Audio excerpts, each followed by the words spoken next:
Mungkin tidak banyak yang tahu kisah ini. Pada bulan Mei tahun 1990, kapal kargo bernama Hansa Carrier yang berlayar dari Seoul ke Amerika Serikat diterpa badai besar. Kapal saat itu memang tidak tenggelam atau jatuh, tapi kontainer yang memuat sekitar 80.000 sepatu merek Nike jatuh terombang-ambing di laut dan terdampar. Pesawat ini pun lalu dikenal dengan The Great Shoe Spill of 1990. Sebenarnya kalau kita bicara tentang insiden kapal kargo itu ya Pop Gengs, ada banyak. Tahun 2018 misalnya, di sekitar pantai New South Wales, kapal kargo berbobot 42.000 ton Yangming Efficiency yang sedang dalam perjalanan dari Taiwan ke Sydney dihantam gelombang laut setinggi 5 meter. Akibatnya, sekitar 83 kontainer jatuh ke laut dan tenggelam di dasar laut. Sekitar 83 kontainer itu belum dihitung dengan kontainer yang terbelah dan tergantung di kapal. Menurut laporan, jumlahnya itu ada 30 kontainer yang rusak parah. Krunya memang selamat dan tidak ada yang mengalami luka. Tapi yang jadi soal, media lokal melaporkan kalau popok, masker bedah, suku cadang mobil, furniture, dan produk sanitasi terdampar di pantai di negara bagian New South Wales dan di Sydney. Memang menurut banyak orang kelihatan sepele dan mungkin tidak terlihat ketika kontainer tenggelam di dasar laut. Kekhawatirannya adalah wadah dan isi yang ada di kontainer seperti popok, masker bedah, dan lainnya bisa berdampak ke paus dan lingkungan yang lebih luas. Untuk menghindari itu, sekitar 100 orang ditugaskan untuk membersihkan garis pantai dengan bantuan penyelam dan perahu.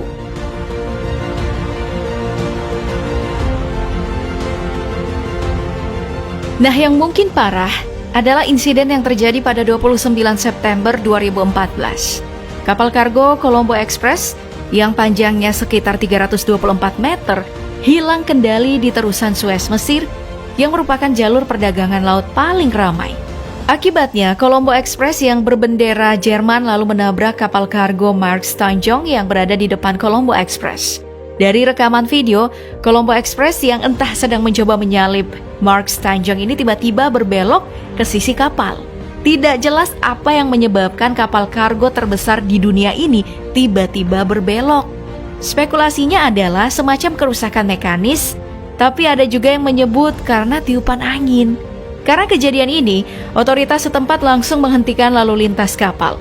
Akibat dari tabrakan tersebut, bagian depan kapal mengalami penyok sepanjang 20 meter dan kabarnya juga ada 3 kontainer terlempar dari kapal Mark Stanjong. Beruntungnya tidak ada korban luka ataupun kerusakan lingkungan yang terjadi.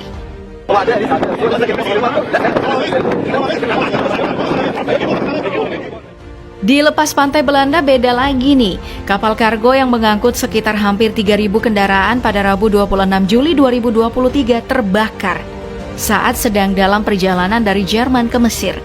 Kapal tersebut adalah MV Fremantle Highway, kapal pengangkut mobil dari Jepang yang panjangnya sekitar 199 meter. Yang membuat insiden ini jadi parah karena kebakaran kapal berlangsung selama beberapa hari dengan asap yang terus mengepul dari kapal. Penyebabnya sendiri tidak diketahui, tapi menurut beberapa laporan, kebakaran terjadi di sekitar mobil listrik. Jadi muncul dugaan apinya itu berasal dari baterai mobil listrik karena di atas kapal ada sekitar 25 dari 3.000 kendaraan yang merupakan mobil listrik. Saat insiden kapal terjadi, beberapa anggota kru terpaksa melompat ke laut.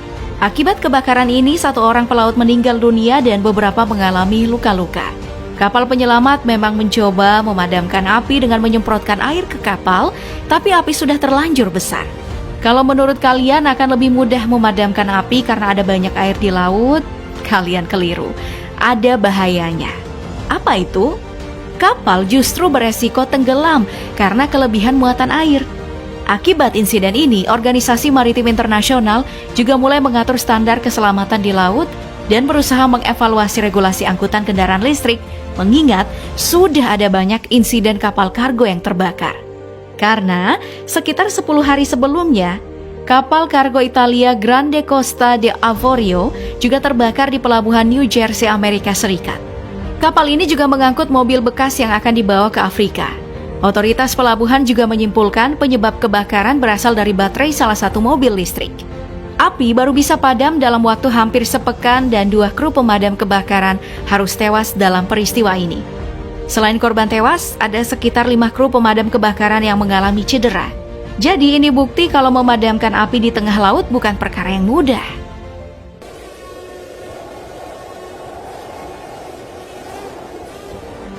Di pelabuhan Kaohsiung, Taiwan, Juli 2023 kemarin, kapal dengan tonase 16.000 ton lebih mengalami insiden. Awalnya kapal ini meminta izin ke otoritas pelabuhan untuk singgah sementara. Tapi tidak lama kemudian, kapten mengeluarkan perintah agar kru meninggalkan kapal. Ternyata, kapal mengalami kebocoran hingga kemasukan air.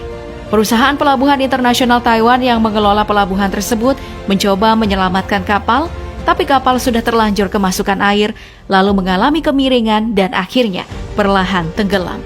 Saat kapal miring, kontainer kosong yang jumlahnya ada sekitar 1.349 unit, sebagian besarnya jatuh ke laut. Kontainer ini pun terombang-ambing sampai ke tepi laut.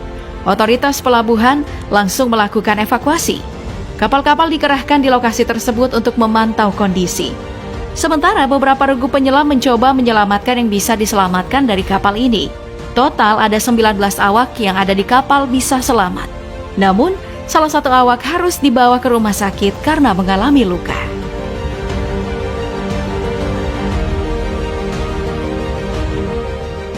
Tapi, ada satu insiden yang memilukan terjadi di Bangladesh pada Maret 2022. Kapal kargo Ruposi 9 yang melintas di Sungai Sitalaksya bertabrakan dengan sebuah kapal feri berukuran kecil berpenumpang penuh.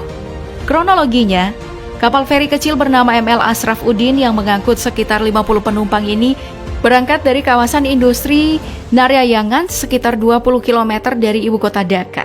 Dari rekaman video yang ada, entah bagaimana bisa, kapal kargo tersebut menyeret kapal feri di sepanjang sungai, lalu akhirnya tenggelam.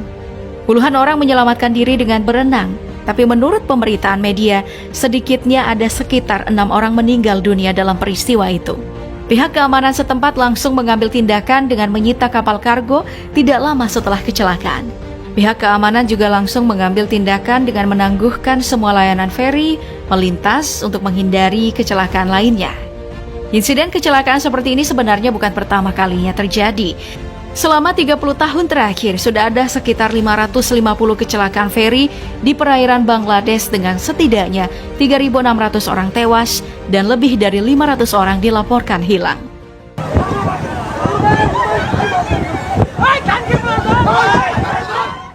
Tapi dari sekian banyak insiden, apa yang dialami oleh 4 pria asal Nigeria ini adalah yang menurut aku paling tidak masuk akal. 4 pria ini memilih jadi penumpang gelap. Kronologinya, kapal Canwave yang berbendera Liberia berangkat dari Lagos, Nigeria. 4 orang ini lalu ikut di kapal. Masalahnya, mereka jadi penumpang gelap bukan di atas kapal, tapi bersembunyi di bagian bawah kemudi kapal kargo. Apa yang menarik dari kisahnya? Ternyata 4 pria asal Nigeria ini mengaku sudah ada di bawah kapal selama 14 hari dan sudah menempuh sekitar 56.000 km di lautan dengan kondisi membahayakan seperti itu. Saat dalam perjalanan, mereka kehabisan makanan dan minuman pada hari ke-10, lalu bertahan dengan hanya minum air laut yang hanya beberapa meter di bawahnya. Alasan mereka memilih perjalanan yang menantang maut ini karena berharap bisa sampai ke Eropa untuk dapat kehidupan yang lebih layak. Mereka memilih kabur dari negaranya karena kesulitan ekonomi, ketidakstabilan politik, dan banyaknya kejahatan.